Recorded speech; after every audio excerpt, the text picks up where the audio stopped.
তৎকালীন ব্রিটিশ আমলে হ্যামিল্টন সাহেব এই বাংলোতে থাকতেন। প্রায় 200 বছরের ওপর কাছাকাছি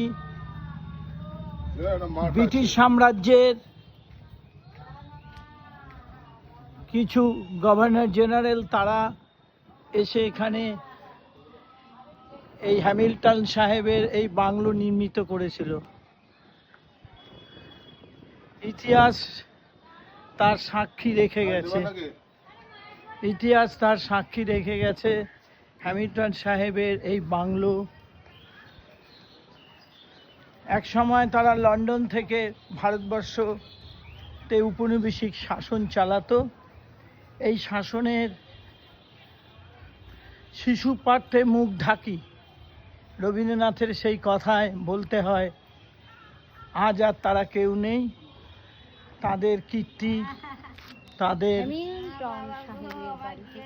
স্মৃতিচারণায় মানুষ আসে এই সুন্দরবনের এই হ্যামিল্টন সাহেবের বাংলোতে কিছু সময় স্মৃতিচারণা করে, তারপর তারা চলে যায়।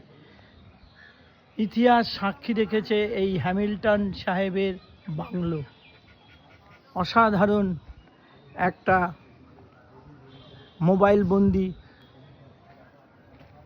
করলাম আমরা, অসাধারণ।